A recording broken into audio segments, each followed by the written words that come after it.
Ty Turner here with Flash Film Media. I'm here at the Carl Zeiss booth talking to Snehal. Yeah. Okay. He's going to give us an update on what's new from Carl Zeiss. Hi, how are you? So the new exciting thing that we have from Zeiss for cinema is our new CP3 lenses. This is the older CP2 lens. You can see there's a difference in the CP3 in the front diameter, 114 versus 95. Also, if you spun the rings, you can see they're a lot smoother and easier to move than the older lenses. We have new coatings, anti-reflective coatings, which if you're up close, you can see that there's less reflection on the CP3 lenses than there are in the CP2. And the nice thing is that all these updates to the lens have actually resulted in a better optical quality. So when you put this lens on a camera, it looks a little bit better than what the CP2s did. You have a full line of lenses from 15 to 135, 15, 18, and 21 are T2.9. Everything else in the range is T2.1. So you got 7 lenses at T2.1, which is great, a very consistent range. They're all full format.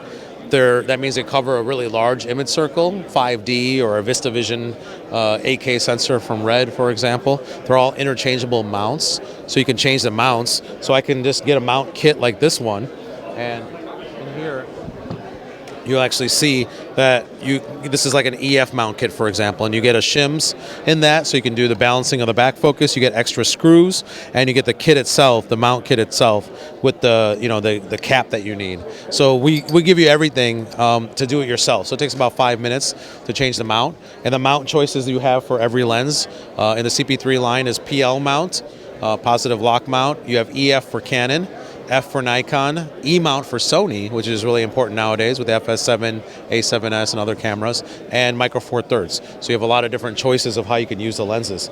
Not only do we have a normal new upgrade for the CP3 with all the great stuff that I talked about, we also have a metadata version. So this version over here is a metadata version called the CP3 XD. And the XD has the ability to send metadata either through the pins in the back connected to the camera or through the external port to go into an external box like this Master Locket Plus box we have. That means I can record metadata coming from the lens or send it somewhere. In this case, we're sending it and recording it. We're sending it to this computer station. So if you look over here, you'll see that on the computer station, I am getting live shading and distortion correction, which is something new that no other lens system is doing. I'm getting live shading and distortion correction going to LiveGrade, which is a very popular DIT on-set color software. And this allows me then to go in and do shading and distortion correction for VFX, let's say. So here, I'm actually doing live shading and distortion correction, so you can see the new live shading and distortion correction. And then I can go to Resolve and apply the shading and distortion correction to my video clip and then make an output from here.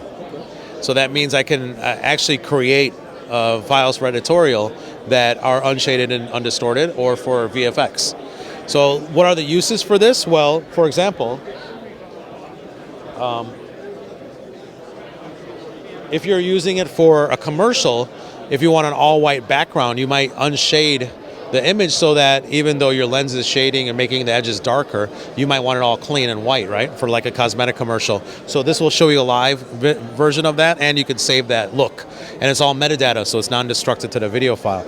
Or for VFX, you want to unshade and undistort it, so you can stitch it together and create background plates for a green screen, or the foreground if you're adding a special effect. You want the distortion and shading of that object to be similar to what the shot is, so everything looks natural. So we actually did a little VFX shoot when here we're doing green screen work, so we're stitching together different clips that we have of a background and stitching them together by unshading and undistorting them so we don't have any seams in between the video. And then creating a big background, putting it behind the where the green screen is, and then adding back the shading and distortion correction at the end so that it actually looks natural. So you can do a lot with the data. So the XD versions of the lenses are only $1,400 more than the normal versions of the lens, and the normal CP3s are like $300 to $400 more than the original CP2s. So not much difference. You get a lot more quality and consistency out of the lenses, regardless if you get metadata version or not. So you're paying just a few $100 more to get a much, much better lens.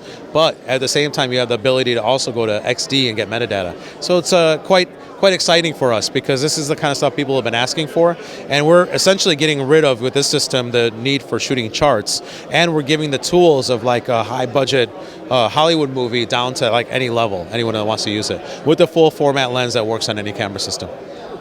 So where can we go to get more information about this setup? You can go to zeiss.com, zeiss.com /Cine, C-I-N-E, and it lists all of our cinema solutions and has videos, specs, and references there that you can take a look at as well.